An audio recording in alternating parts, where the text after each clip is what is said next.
No me importa el corte en su VPN, ordené con la voz quebrada por el odio. Y en ese instante, el mundo de mi enemigo se desmoronó como un castillo de naipes en una tormenta. Minutos después, $195 millones desaparecieron de sus cuentas. Y los inversores, esos buitres de Wall Street que lo habían idolatrado, se congelaron en un pánico que les heló la sangre en las venas. Pero lo que nadie vio venir fue el eco de esa orden, mi propia alma, hecha trizas desde el día en que él me robó todo, renaciendo en las sombras de ese caos digital. Me llamo Javier Ruiz, y si estás leyendo esto, probablemente pienses que soy un monstruo, o un héroe, o quizás solo un hombre roto que jugó con fuego y se quemó las manos hasta los huesos. Nací en las calles polvorientas de Sevilla, donde el sol quema la piel y las promesas se evaporan como el humo de un cigarro mal liado. Mi padre era un torero fracasado, un tipo que soñaba con la gloria en la plaza de toros pero terminaba bebiendo en tabernas olvidadas, contándome historias de mulas y capotes como si fueran evangelios. Mi madre, una costurera de manos callosas, me enseñó que la lealtad es el único hilo que no se rompe. Pero la vida, esa perra caprichosa, tiene formas de cortarlo todo. A los 22, me mudé a Madrid, esa jungla de asfalto y ambición donde los sueños se miden en euros y las traiciones en titulares de prensa. Estudié ingeniería informática en la Complutense, becado por una beca que apenas cubría el alquiler de un cuchitril en Lavapiés. Allí conocí a Elena, mi luz en medio de la oscuridad. Tenía ojos como el Guadalquivir al amanecer, cabello negro que caía en cascadas salvajes, y una risa que hacía que el tráfico de la Castellana pareciera una sinfonía. Nos encontramos en una cafetería cutre cerca de la universidad. Yo programaba en mi viejo portátil. Ella dibujaba bocetos de moda en una servilleta. «Eres el tipo que hace que las máquinas hablen», me dijo, y yo, tartamudeando como un idiota, respondí, tú haces que el mundo parezca un lienzo. Nos casamos 2 años después, en una ceremonia sencilla en la sierra de Guadarrama, con el viento susurrando promesas entre los pinos. Elena quería ser diseñadora. Yo quería construir algo grande. Juntos fundamos Ruiz Moda Tech, una startup que fusionaba moda y tecnología, apps para personalizar prendas con realidad aumentada, algoritmos que predecían tendencias basados en datos de redes sociales. Era 2018, el boom de las fintech en España, y nosotros éramos los niños prodigio. Invertimos todo, ahorros, préstamos familiares, noches en vela codificando hasta que los ojos nos ardían. En un año, levantamos 5 millones de euros de un fondo de venture capital de Barcelona. Celebramos en un rooftop de Malasaña, brindando con cava que sabía a victoria. Entonces apareció él. Alejandro Vargas, el tiburón con sonrisa de santo. Venía de una familia de banqueros andaluces, educado en Harvard, con un MBA que brillaba más que su reloj de oro. Lo conocimos en una feria tech en Bilbao. Él representaba a un consorcio internacional de inversores, ávido de startups españolas con potencial global. Javier, tu visión es revolucionaria, me dijo, estrechándome la mano con un apretón que dolía como una advertencia. Elena lo miró con recelo esa noche, en la cama, mientras fumábamos un cigarro compartido. Es demasiado perfecto, Javi. Los hombres como él no invierten, devoran. Tenía razón, pero el hambre nos cegaba. Alejandro inyectó 20 millones en Ruiz Moda Tech, convirtiéndose en socio mayoritario al 51%. Prometió expansión, oficinas en Nueva York, campañas en Milán. Yo me ocupé de la tech, Elena del diseño, y él de las finanzas. Las cosas explotaron, ventas cuadruplicadas, portadas en El País y Vogue España. Contratamos a un equipo de 30 personas. Mudamos la sede a un loft industrial en Chamberí. Elena quedó embarazada de nuestro primer hijo. Un niño al que llamamos Mateo en las ecografías. Vamos a ser invencibles. Le susurraba yo, besando su vientre redondo. Pero las grietas empezaron sutiles, como el crujido de una fachada antes del derrumbe. Alejandro comenzó a tomar decisiones unilaterales, vendió patentes clave a competidores chinos sin consultarme. Desvió fondos a proyectos paralelos que olían a lavado de dinero. Lo confronté en una reunión, con el equipo mirando como borregos. Esto no es lo que acordamos. Le espeté, mi voz temblando de rabia contenida. Él sonrió, esa sonrisa que cortaba como un cuchillo. Javier, confía en mí. El mundo de los negocios es un tablero de ajedrez, no un picnic en el retiro. Yo muevo las piezas por nosotros. Elena me calmaba después, en nuestra casa de la Moraleja, con vistas a las colinas verdes. No dejes que te envenene, amor. Somos más que su dinero. Pero el veneno ya corría por mis venas. Empecé a investigar hackeos discretos a sus correos. Rastreo de transacciones en la dark web. Descubrí que Alejandro no era solo ambicioso, era un sociópata. Había arruinado a 3 startups previas en Valencia y Bilbao, dejando a fundadores en la ruina. Familias destrozadas. Uno se suicidó, colgándose en su garaje con una nota que culpaba al diablo de traje. Mi estómago se revolvió al leerlo, pero el miedo se mezclaba con una ira sorda, como un volcán dormido bajo la sierra. La noche que todo cambió fue un viernes de tormenta, el 15 de junio de 2023. Elena y Mateo, ya con 6 meses, regordete y resueño, iban a una cita médica rutinaria en el Hospital Gregorio Marañón. Yo estaba en la oficina, depurando un bug en el servidor principal. Mi teléfono vibró a las 8:47 p.m. Un mensaje de Elena. Todo bien, amor. El doc dice que Mateo crece como un toro. Te quiero. Sonreí, respondiendo con un emoji de corazón. 10 minutos después. El caos. La llamada vino de la policía, un accidente en la 6, salida de Madrid hacia La Coruña. Un conductor ebrio, un ejecutivo de Alejandro, irónicamente, había chocado de frente contra su coche. Elena murió en el acto, el cráneo fracturado contra el volante. Mateo. Dios. Mateo agonizó 2 horas en la UCI, sus pulmones diminutos luchando contra el humo y el metal retorcido. Murió en mis brazos, a las 11:23 p.m., mientras la lluvia azotaba las ventanas del hospital como lágrimas de un cielo culpable. El mundo se volvió gris. Enterré a mi familia en el cementerio de la Almudena, bajo un sol implacable que se burlaba de mi duelo. Alejandro vino al funeral, con traje negro impecable, murmurando condolencias huecas. Si necesitas algo, Javier.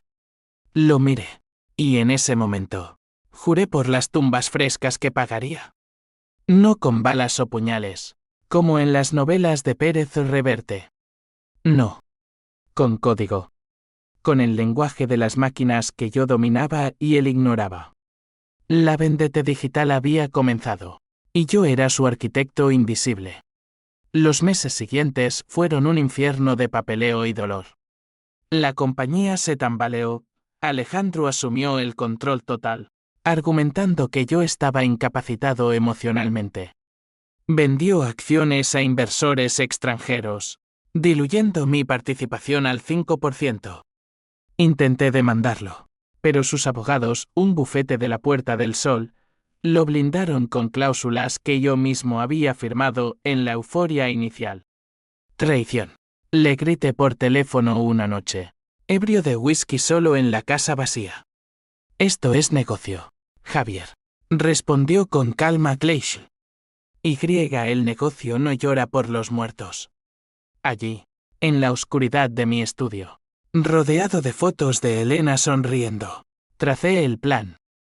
No era solo por dinero, era por justicia, por hacer que sintiera el vacío que me había infligido. Reuní un equipo fantasma, jeques freelance de foros en Telegram. Un ex compañero de la universidad llamado Raúl, que odiaba a Alejandro por una deuda impaga. Y una abogada gris llamada Carmen, que actuaba como intermediaria en cafés neutrales de Malasaña. Esto es suicida, me advirtió ella, sorbiendo un cortado. La ley no perdona a los vigilantes. La ley lo protegió a él, repliqué. Ahora yo seré su juez.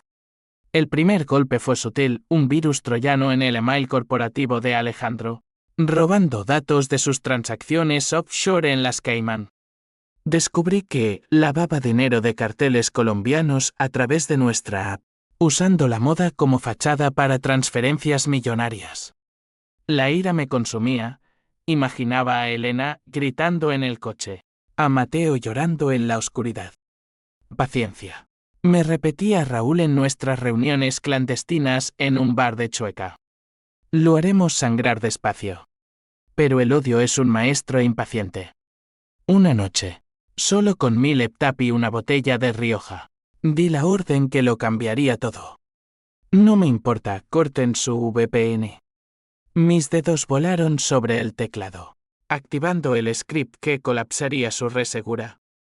En segundos, firewalls cayeron como dominós, servidores se sobrecargaron, y 195 millones, el grueso de su fondo de inversión, se evaporaron en transacciones fantasma hacia cuentas anónimas en cripto. Los inversores, alertados por alarmas rojas, entraron en pánico, llamadas frenéticas a Nueva York, auditorías de emergencia en Londres. Alejandro, en su ático de Salamanca, vio su imperio desmoronarse en tiempo real. Desperté al día siguiente con el teléfono ardiendo, noticias en todos los canales. Escándalo en fintech española, 195 millones volatilizados en ciberataque. La bolsa cayó 3 puntos. El IBEX en rojo sangre. Alejandro me llamó. Su voz un rugido ahogado, ¿eres tú? Hijo de puta. Te destruiré. Reí. Un sonido roto y amargo. Ya lo hiciste, Alejandro. Bienvenido a mi mundo. Pero la vendetta no termina con un golpe. Es un laberinto de espejos, donde cada victoria refleja una nueva pérdida. Y yo, Javier Ruiz, apenas empezaba a caminar por él. El backlash fue inmediato, como una ola que te arrastra bajo el agua y no te suelta. Madrid, esa ciudad de chismes veloces como el metro en hora punta, bullía con rumores. En las redacciones de El Mundo y ABC, periodistas olfateaban sangre fresca, ciberterrorismo, guerra corporativa. Alejandro, maestro de la narrativa, se presentó como víctima en una rueda de prensa en el Hotel Ritz, con el traje arrugado por primera vez, los ojos inyectados en rojo. Esto es un ataque orquestado por competidores desleales, declaró, su voz temblando lo justo para generar simpatía. Mi equipo y yo lucharemos por la justicia. Los flashes de las cámaras lo bañaron en un halo de mártir, y yo, desde mi escondite en un piso franco de Usera, lo veía todo en streaming. ¿El estómago revuelto de bilis? Raúl me trajo café y croissants de una panadería a la cercana, su rostro pálido bajo la luz fluorescente. Javi, has cabreado a la gente equivocada. La Guardia Civil ya investiga. Hoy que metieron a un par de freelancers en el calabozo. Se sentó en el sofá reído, un programador reconvertido en fugitivo por lealtad a mí. Habíamos crecido juntos en Sevilla, robando manzanas de huertos y soñando con escapar de la miseria. Ahora, a los 35, éramos ladrones digitales en una ciudad que nos devoraba. Sigue el plan, le dije, aunque mi voz sonaba hueca. El plan, escalar la presión. No parar hasta que Alejandro confesara públicamente su traición. Restituyera lo robado a las familias arruinadas como la mía. Carmen, nuestra abogada sombra, llegó esa tarde con un maletín de cuero gastado y noticias peores. Era una mujer de 50, con arrugas que contaban batallas en los tribunales de la Audiencia Nacional, divorciada 2 veces y con un hijo en la mili. La Interpol está involucrada. Rastrean IPS desde Panamá. Se quitó las gafas, revelando ojos cansados pero fieros. ¿Por qué yo? Javier, podrías haber contratado a un sicario por menos trama. La miré, recordando cómo la encontré, una recomendación en un foro de denunciantes de corrupción. Porque usted entiende la pérdida, Carmen. Su exmarido la dejó en la ruina. No, esto no es solo dinero, es equilibrar la balanza. Ella suspiró, sacando documentos falsos, pasaportes, identidades nuevas. El próximo paso es peligroso. Alejandro contrató a mercenarios cibernéticos de Ucrania. Si te pillan, no hay fianza. Asentí, pero en mi mente, el rostro de Elena flotaba como un fantasma acusador. ¿Valía esto la pena? La duda me roía. Un gusano en la manzana del alma. Por las noches, soñaba con Mateo gateando por el suelo de nuestra casa, riendo con dientes de leche, y despertaba sudando, el corazón latiendo como un tambor de flamenco. Alejandro contraatacó rápido. 2 días después del JEC, mi cuenta bancaria se congeló, una orden judicial por sospecha de fraude. Perdí el piso de La Moraleja. Los bancos embargaron todo, desde el sofá de diseño hasta las alianzas de boda. Me mudé permanentemente al piso franco, un agujero con paredes agrietadas y vecinos que gritaban en árabe a medianoche. Raúl instaló servidores Praxi en el sótano, un laberinto de cables y ventiladores zumbantes que olía a ozono y desesperación. Estamos en guerra, me dijo, mientras codificábamos un nuevo malware, un gusano que infiltraría el teléfono personal de Alejandro, grabando cada llamada, cada susurro traidor. Las semanas se convirtieron en un ballet de sombras. Yo me convertí en un fantasma de mí mismo, barba descuidada, ojos hundidos, alimentándome de tapas frías y Red Bull. Carmen mediaba con el mundo exterior, fingiendo ser mi representante legal en reuniones con inversores nerviosos. Uno de ellos, un catalán adinerado llamado Ferran, se convirtió en nuestro aliado involuntario. Alejandro me debe 2 millones. Nos confesó en un café de la Plaza Mayor, bajo la lluvia fina de otoño. Si lo hunden, yo gano. Era el clásico oportunista, un hombre de mediana edad con corbata floja y ego inflado.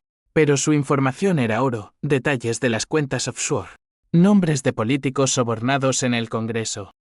Usamos a Ferran como cebo. Le filtramos datos falsos para que Alejandro mordiera, atrayéndolo a una trampa digital. La noche del 10 de julio, en un hotel boutique de Gran Vía, Alejandro se reunió con él para negociar una inyección de capital. Mi gusano estaba listo, activado por un enlace en el email de Ferran. Grabó todo. Escuché la conversación esa misma noche, solo en la oscuridad, con auriculares que amplificaban cada sílaba como un veredicto.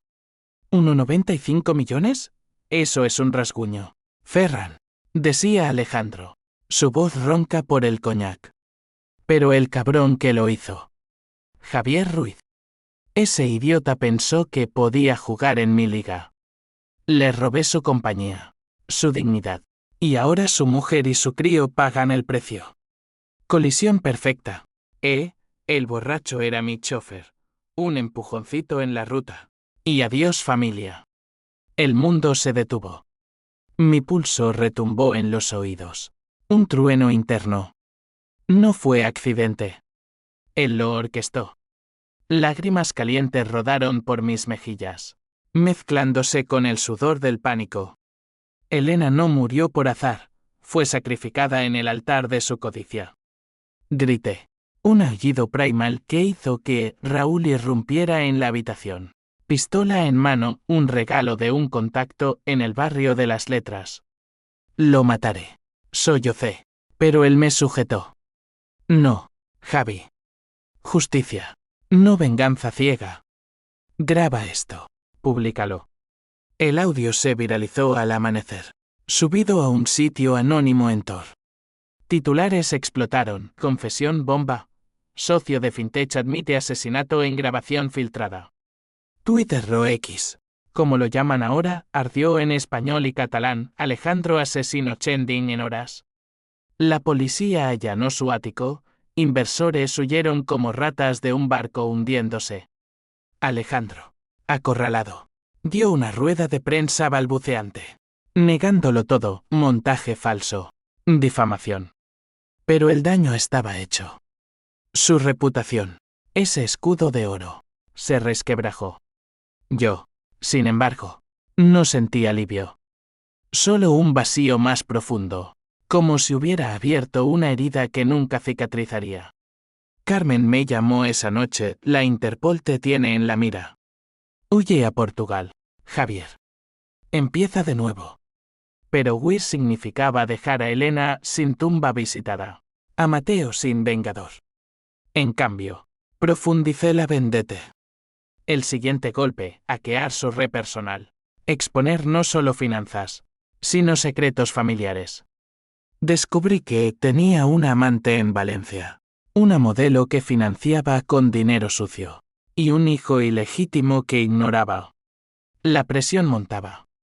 Recibí amenazas anónimas, paquetes con fotos de mi piso franco, llamadas con respiraciones pesadas. Una noche, un coche negro me siguió por las calles empedradas de Malasaña. Aceleré, perdiéndolo en el laberinto de callejones. Raúl, paranoico, instaló cámaras en cada esquina. Esto es como El Padrino, pero con bits en vez de balas. Bromeó, pero su risa era forzada. Entonces llegó el primer quiebre en nuestro triángulo. Ferran, el oportunista, nos traicionó. Vendió la grabación a un tabloide por 50.000 euros, editándola para implicarme como socio resentido. De repente, yo era el villano en las noticias, Javier Ruiz, el jeque viudo que busca ruina mutua. La opinión pública viró. Foros de Reddit en español me tildaban de loco obsesionado. Carmen me confrontó en un parque cerca del Palacio Real, bajo hojas otoñales crujientes. ¿Ves? La justicia es un boomerang. Te está volviendo contra ti. Dudé por primera vez. ¿Era yo el monstruo ahora? Miré el estanque, donde patos nadaban indiferentes, y vi el reflejo de un hombre demacrado, ojos vacíos como pozos secos. Pero el odio, ese fuego eterno, se avivó. No paró hasta que pague por Elena, juré. El clímax se acercaba, y con él, un twist que ni siquiera yo anticipaba. La traición de Ferran fue como una puñalada en la espalda, pero en lugar de sangre, brotó código corrupto. Esa misma noche, mientras dormía un sueño agitado lleno de pesadillas con Elena extendiendo la mano desde un coche en llamas, Raúl irrumpió en el piso franco. Javi, despierta. Nos han pinchado los servidores. Su rostro, iluminado por la pantalla del portátil, era una máscara de terror puro. El gusano de Ucrania había contraatacado, nuestros praxis colapsaban. Datos volando hacia manos enemigas. Perdimos semanas de trabajo de archivos de transacciones. Grabaciones parciales en un borrado masivo que olía a venganza profesional. Me incorporé, el corazón martilleando, y tomé el control. Horas de depuración febril, café negro como la noche, mientras Raúl vigilaba la puerta con su pistola temblorosa. Al alba, contenimos la brecha, pero el daño estaba hecho. Ferran nos vendió, confirmé, rastreando la IP del ataque hasta un cibercafé en Barcelona. Ese cabrón, con su acento catalán y su ambición voraz, había entregado nuestras coordenadas a Alejandro por una migaja más de su fortuna menguante. La ira me cegó, imaginé estrangularlo con cables USB, pero Carmen intervino vía encriptada. Déjalo. Enfócate en el gran golpe. La exposición pública. El gran golpe, infiltrar la gala anual de inversores en el Palacio de Cibeles, donde Alejandro planeaba un comeback con un discurso de resiliencia. Era el 20 de noviembre, día de la Constitución. Irónico para un traidor constitucional. Madrid se vestía de gala, banderas ondeando en la Puerta del Sol. Turistas fotografiando el ayuntamiento iluminado como un palacio de cuento. Yo, disfrazado de camarero con bigote postizo y chaqueta alquilada, me colé entre el servicio. El corazón me latía desbocado, cada mirada de un guardia me parecía una sentencia. Dentro, el salón principal era un circo de egos, trajes de Armani, joyas que brillaban bajo arañas de cristal, copas de champán burbujeando como mentiras. Alejandro estaba en el podio, rodeado de su nuevo equipo de PR mujeres rubias con sonrisas ensayadas. Lo vi de cerca por primera vez desde el funeral, más delgado, canas prematuras en las sienes, pero aún con esa aura de depredador. Damas y caballeros, comenzó, su voz amplificada resonando en los mármoles. Hemos sufrido un revés, pero de las cenizas nace el fénix. Invertir en Vargas Capital es apostar por el futuro. Sonreí en las sombras, ajustando el dispositivo en mi ojal, un transmisor miniatura conectado a los altavoces principales. Raúl, desde un furgón aparcado en la carrera de San Jerónimo, contaba regresivo. 3, 2, 1. Presioné el botón. En lugar de su discurso pulido, el audio de la confesión inundó el salón, le robé su compañía. Adiós familia. Colisión perfecta. Gritos ahogados. Copas cayendo al suelo como cristales rotos. Alejandro palideció, tartamudeando. ¿Qué demonios? Esto es un montaje. Pero el pánico se extendió como rejero de pólvora. Inversores saliendo en estampida. Flashes de móviles capturando su humillación. Huyó por una puerta lateral, escoltado por seguridad privada. Pero no antes de que nuestros jeques liberaran el archivo completo en la web. Al día siguiente, España amaneció con él, portadas en todos los diarios. Debates en La Sexta y TVE. Justicia por Ruiz se volvió viral. Manifestantes frente a su antigua oficina en Azca coreando mi nombre o el de Elena. Realmente. Por primera vez, sentí un atisbo de redención. Como si el viento del Manzanares llevara sus almas de vuelta a mí. Pero la euforia duró poco. La policía me tendió una trampa esa misma semana. Carmen me citó en un bar de la Latina para buenas noticias, cargos contra Alejandro por homicidio imprudente. Llegué temprano, oliendo a trampa, pero la lealtad ciega me cegó. 2 agentes de la USEOR Unidad Central Operativa me esposaron en la barra. Bajo miradas curiosas de parroquianos. Javier Ruiz queda detenido por ciberfraude e extorsión. El mundo giró, flashes de cámaras afuera, periodistas gritando preguntas como cuervos. En la comisaría de Moratalaz, el interrogatorio fue un baile de sombras. El inspector, un madrileño curtido llamado Morales, con bigote gris y ojos de sabueso, me presionó durante horas. ¿Crees que eres Robin Hood? Ruiz, mataste a tu propia alma con esto. Negué todo. Pero las pruebas se acumulaban, logs de IP, testimonios de freelances detenidos. Raúl escapó a tiempo, desapareciendo en la red de contactos underground de Vallecas. Pero Carmen. Ella se quebró. En una visita conyugal irónico, sin esposa, confesó, lo siento, Javi. Alejandro me ofreció inmunidad. Tengo un hijo. No podía arriesgarlo. La traición de Carmen fue el golpe más duro. Ella, mi puente al mundo legal, mi voz de la razón, vendida por miedo maternal. En la celda fría, con paredes que olían a orín y desesperación, el odio se volvió hacia adentro. ¿Cuántas veces había justificado mis actos con por Elena? Ahora. Solo veía un ciclo, traición engendrando traición, como un virus mutando en mi código moral. Lloré por primera vez desde el funeral. Sollozos ahogados que rebotaban en el hormigón. Alejandro, libre bajo fianza de 10 millones, contraatacó desde su búnker. Difamó mi nombre en entrevistas, Ruiz era inestable, el duelo lo volvió paranoico. Publicó fotos manipuladas de mí en fiestas salvajes falsas, generadas por IA, pintándome como un playboy irresponsable cuya familia se accidentó por negligencia. La opinión pública osciló de nuevo, y los en X me llamaban terrorista digital, viudo vengativo que arrastra a inocentes. Desde la cárcel, orquesté mi defensa con visitas a Raúl, quien contrabandeaba SIM cards en libros. Planeamos el twist final, no un hack, sino una bomba emocional.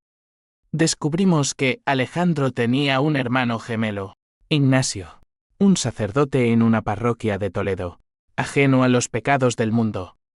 Ignacio, el buen Vargas, había donado anónimamente a orfanatos, incluyendo uno donde Mateo habría ido si viviera. Usando eso, filtramos documentos que ligaban donaciones de Alejandro a blanqueo, manchando la reputación de su hermano. Toca su talón de Aquiles, me dijo Raúl por voz distorsionada. La reacción fue un dominó. Ignacio renunció públicamente, denunciando a Alejandro en una homilía televisada en Antena 3. La sangre no lava los pecados del hermano. La familia Vargas implosionó. Su madre, una viuda devota de Marbella, sufrió un infarto al leer las noticias. Alejandro, solo en su ático, empezó a desmoronarse. Borracheras solitarias, llamadas a líneas de ayuda que grabamos. Pero el clímax se cernía, y conmigo en prisión, todo pendía de un hilo. Morales me visitó una noche, con una oferta: delata a tus cómplices, y reduces a 10 años. Rey, amargo. La justicia que buscas no existe, inspector. Solo hay grises. Él se fue, pero dejó una semilla de duda. ¿Y si rendirme era la verdadera venganza? Dejar que Alejandro viviera con su culpa, pudriéndose en vida. No. El fuego ardía aún. Y el twist que cambiaría todo estaba a punto de detonar. No desde mi celda, sino desde el corazón mismo de la traición. La prisión de Soto del Real es un infierno burocrático, un laberinto de barrotes y rutinas que muele el espíritu como un molino de viento en la Mancha. Desayunos de pan duro y café aguado. Horas en el patio donde presos tatuados negocian cigarrillos y rencores. Yo, el jeque blanco, era una curiosidad. Algunos me veían como mártir, otros como chivo expiatorio de un sistema corrupto. Compartía celda con un gitano de Triana llamado Paco, condenado por tráfico de hachís, que me contaba historias de duendes y maldiciones para alejar las noches en vela. La venganza es como el vino. Chaval, sabe dulce al principio, pero te deja la boca amarga. Desde allí, mi vendetta se convirtió en un juego de ajedrez a distancia. Raúl, mi alfil errante, operaba desde un piso en Barcelona, usando VPNs en cadena y bots para evadir la red. Me enviaba actualizaciones codificadas en cartas, poemas flamencos que ocultaban coordenadas de datos. Alejandro, meanwhile, se lamía las heridas en público. Contrató a un terapeuta mediático. Dio entrevistas en El Hormiguero lloriqueando sobre redención. Perdí todo por un error de juventud, sollozó. Lágrimas de cocodrilo que indignaron a los viudos reales como yo. Pero en privado, según las escuchas de Raúl, maldecía mi nombre. Ese bastardo pagará en el infierno. Carmen, la traidora, se convirtió en mi obsesión. La rastreé a través de Raúl. Vivía en un ático de Salamanca, fingiendo normalidad con su hijo adolescente, un chico de ojos inocentes que jugaba al fútbol en el Bernabéu. El remordimiento la carcomía. La vi en un video granulado, bebiendo sola en un bar de Chess, murmurando lo siento a un vaso vacío. Planeé usarla como palanca, un email anónimo con pruebas de su complicidad, amenazando exposición si no testificaba contra Alejandro. Elige, Carmen, tu carrera o tu conciencia. Escribí. Ella respondió al día siguiente, voz temblorosa en un audio: te odio por esto, Javier. Pero tienes razón. Vendré a verte. Su visita fue un torbellino emocional. Entró en la sala de entrevistas con el cabello recogido y un traje gris que no ocultaba las ojeras. «Eres un veneno», me espetó, pero sus ojos traicionaban el miedo. Le mostré las pruebas y transcripciones de sus llamadas a Alejandro y vi el colapso, hombros hundidos, lágrimas silenciosas. «Mi hijo. No puede saber». «Entonces haz lo correcto», repliqué. Mi voz un susurro acerado. «Declara». «Rompe su re». Asintió, quebrada, y se fue prometiendo contactar a Morales. El plan avanzaba, pero el odio me aislaba. Paco notó mi cambio. «Estás cavando tu propia tumba, Ruiz». La rabia come al huésped antes que a la presa. Tenía razón. Pesadillas me asaltaban. Visiones de Elena juzgándome desde una plaza de toros vacía. Mateo en brazos acusándome de abandonar su memoria. Dudé. Por primera vez queriendo confesar todo. Buscar paz en la confesión. Pero entonces llegó el twist. Ese rayo que partió mi mundo en dos. Raúl lo descubrió por accidente, hackeando el correo de Alejandro en busca de más trapos sucios. Un archivo adjunto. Un video casero de 2017, Elena y Alejandro. En una habitación de hotel en Ibiza. Riendo. Besándose con pasión prohibida. Mi Elena. Mi luz. Traicionándome con el lobo. El video databa de antes de la boda. Pero continuaba. Mensajes posteriores. Un aborto secreto en 2020. Promesas de dejarlo todo que nunca se cumplieron. Alejandro no solo me robó la compañía, la usó para encubrir su aventura, desviando fondos a clínicas privadas para silenciar el escándalo. El suelo se abrió bajo mis pies. En la celda, vomité bilis y rabia. Paco sujetándome como a un niño. ¿Qué viste, hermano? No respondí. El mundo era una ilusión rota. Elena no era la víctima pura, era cómplice. Su amor teñido de mentiras. El accidente. ¿Fue castigo divino? ¿O solo coincidencia cruel? Llamé a Raúl esa noche. Voz ronca, borra todo. No más.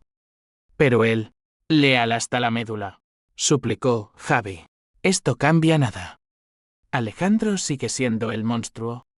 Cambió todo. La vendetta se volvió introspección, un espejo que reflejaba mis pecados. Confronté a Carmen en su siguiente visita. Tú lo sabías, ¿verdad? Sobre Elena. Ella palideció, asintiendo. Me contrató para el divorcio que nunca llegó. Pensé que te protegería el silencio. La odié más que a Alejandro. Ella, la intermediaria, había guardado el secreto que pudrió mi matrimonio. Testifica. O te arrastro conmigo. Amenacé. Y se fue sollozando. El clímax estalló una semana después, el 5 de diciembre, en los juzgados de la calle Jorge Juan. Alejandro enfrentaba cargos múltiples: homicidio, blanqueo, fraude. La sala bullía de prensa, flechis como relámpagos en una tormenta. Él, esposado pero altivo, negó todo con su sonrisa lobuna. Carmen subió al estrado, jurando sobre la Biblia. Y lo derrumbó, ordenó el sabotaje del coche. Tengo correos, transferencias, murmullos, jadeos. Alejandro la fulminó con la mirada: puta traidora. Pero el verdadero bombazo fue mi testimonio, transmitido por video desde prisión. Morales lo permitió. Un guiño a la justicia poética. Miré a la cámara. El lente frío como el ojo de Dios. Alejandro no solo mató a mi familia, me robó el alma antes. Revelé el video de Elena. No por crueldad, sino por verdad cruda. La sala estalló, gasps, llantos de periodistas. Alejandro se hundió en su asiento, derrotado, murmurando perdón por primera vez. Fuera. Madrid rugía, protestas en sol. Hashtags de verdad por Elena. Pero para mí, la victoria era ceniza. El twist me había despojado de la pureza de mi ira. Ahora solo quedaba hoyounes. Alejandro fue condenado a 25 años. Su imperio subastado para víctimas. Inversores recuperaron millones. Familias como la mía recibieron indemnizaciones. Pero yo, en Soto del Real, enfrentaba mi propio juicio, 15 años por ciberataques. Raúl visitó, trayendo una foto de la tumba de Elena. Flores frescas. Ella te amaba, Javi. A su manera. Asentí. Pero el perdón era un lujo lejano. La vendetta había equilibrado la balanza. Pero ¿a qué costo, amigos perdidos? Alma fracturada. Un hijo que nunca crecería. Los años en prisión se estiran como chicle bajo el sol andaluz, pegajosos y eternos. Al principio, el aislamiento era un bálsamo, no más noticias. No más sombras acechando en cada esquina. Leía vorazmente Dostoyevsky en ediciones raídas. Galdós para recordar el orgullo español. Y escribía cartas a fantasmas, a Elena, pidiendo perdón por no ver sus grietas, a Mateo, prometiendo cuentos que nunca contaría. Paco, mi compañero de celda, se convirtió en terapeuta improvisado, tocando guitarra en las noches para ahuyentar demonios. La vida es un fandango. Ruiz, pasos rápidos, giros locos, pero siempre sigues bailando. Afuera, el mundo giraba sin mí. Raúl fundó una ONG con parte de las indemnizaciones, Ciberjusticia, ayudando a víctimas de fraudes digitales en barrios marginales de Madrid y Sevilla.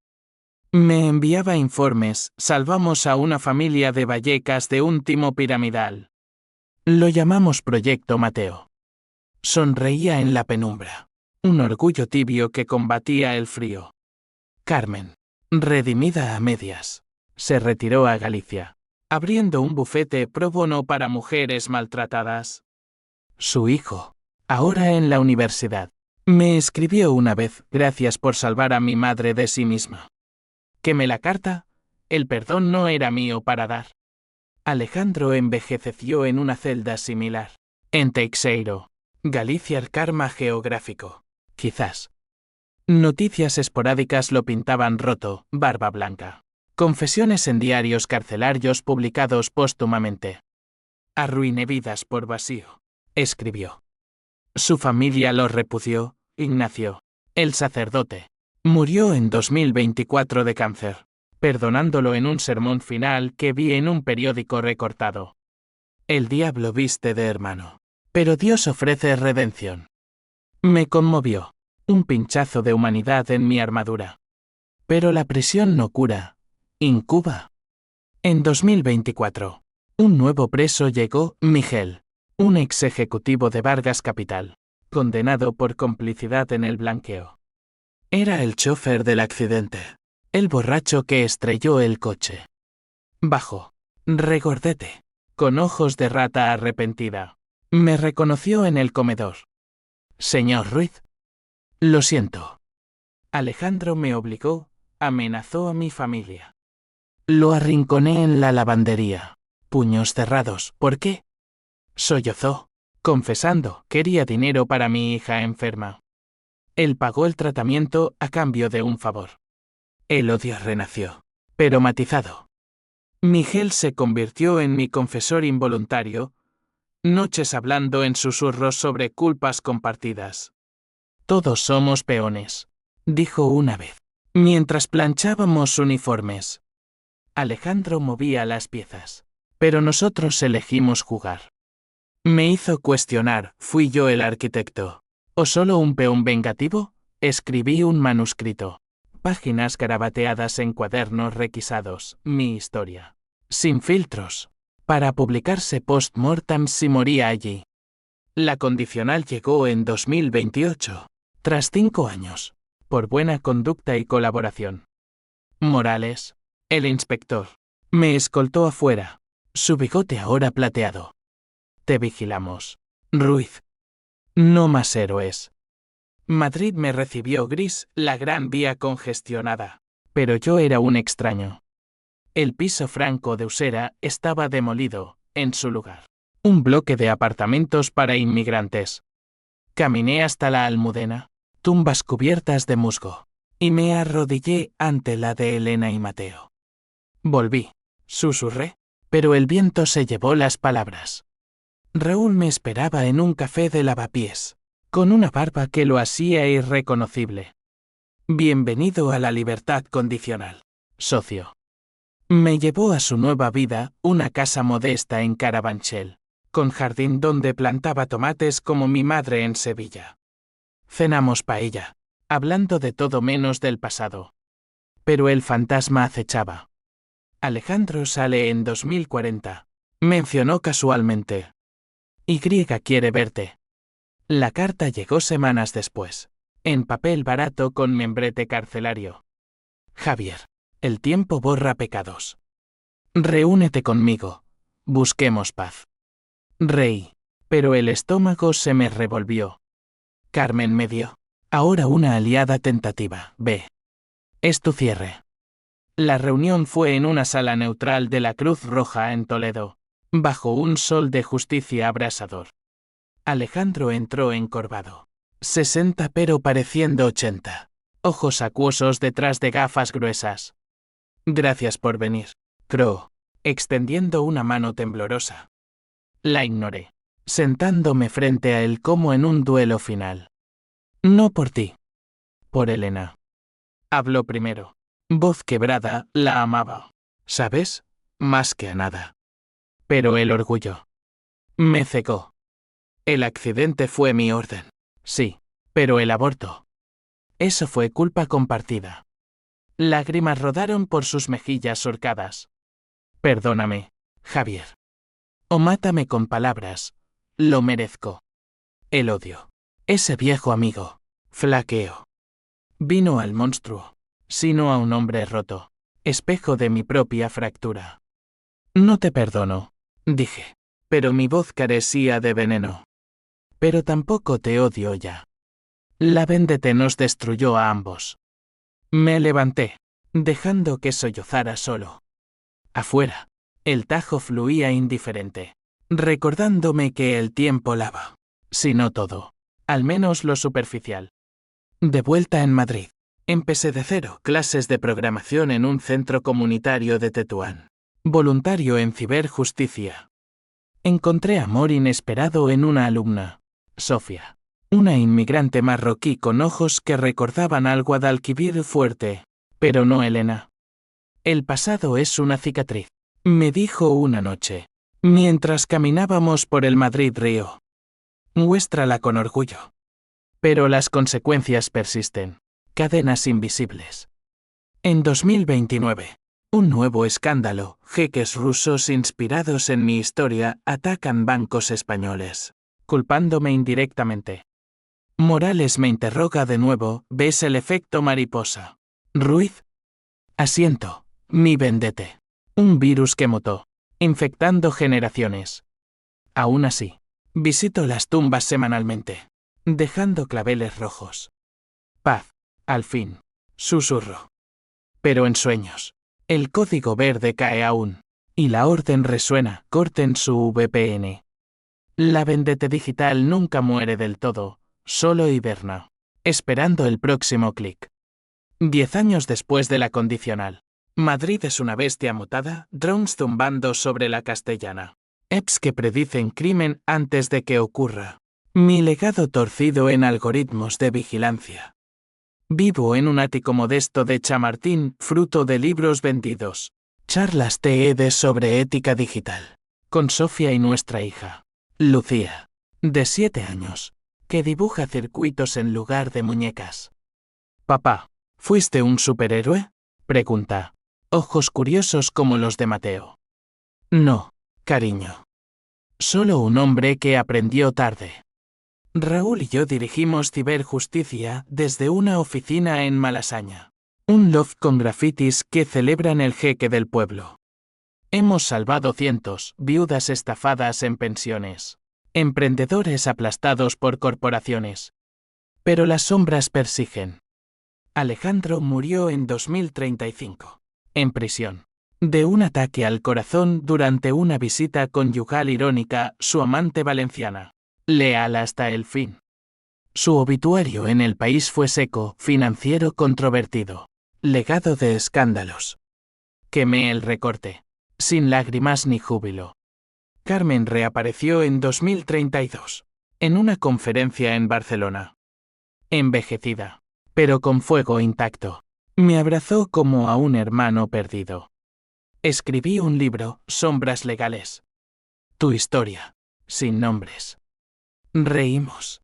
Compartiendo vinos en un bar del Born. Recordando traiciones como anécdotas lejanas. El twist fue lo mejor, dijo. Nos obligó a mirarnos. Asentí. El video de Elena. Ese puñal. Me había liberado de la pedestalización. La amé. La odié. La entendí humana. Falible. Como yo. Pero la vendetta deja cicatrices colectivas. Ferran, el traidor catalán, se suicidó en 2027, arruinado por demandas. Su nota, jugué con fuego y me quemé. Morales, jubilado. Me visita ocasionalmente para partidas de dominó en mi ático. Fuiste mi mejor caso, Ruiz. Me hiciste cuestionar la ley. Brindamos con orujo, contando cómo España reformó sus leyes cibernéticas post-escándalo, comités éticos en startups, protecciones para whistleblowers. Lucía me enseña perdón infantil. Una tarde, en el Parque del Retiro, encuentra una paloma herida. Papá, ¿la mato o la salvo? Salva, respondo, vendando el ala con mi pañuelo. Ella sonríe como tú. En ese momento, veo el cierre no en la caída de Alejandro, sino en esta vida reconstruida, frágil pero mía. Sin embargo, el clímax final llega sutil, como un bug latente. En 2038, un email anónimo, sé lo del video. Pago silencio o expongo a tu hija. Un fantasma del pasado, quizás un hijo ilegítimo de Alejandro, buscando herencia de rencor. El pánico me invade. Viejo código activándose. Llamo a Raúl, prepárate. La vendetta revive. Pero esta vez, no hackeo. Contacto a Morales, ahora consultor privado. Y exponemos al chantajista públicamente, un primo lejano de Vargas, preso por extorsión. No hay corte de VPN, solo luz sobre la oscuridad. Sofía me abraza esa noche, elegiste bien. Amor. Duermo tranquilo por primera vez, sin sueños de código cayendo. Hoy, a los 50, camino por Sevilla, visitando las tumbas de mis padres. El Guadalquivir fluye, eterno, lavando pecados. La vendetta digital fue mi tormenta, pero emergí, no intacto, sino sabio en las grietas. Para los que el inesto, la traición duele, el odio quema. Pero la justicia verdadera es soltar la cuerda. Ver al enemigo ahogarse solo. No me importa ya el corte en el ciclo. Elena, Mateo, os quise. Y en ese amor, encontré paz. Fin.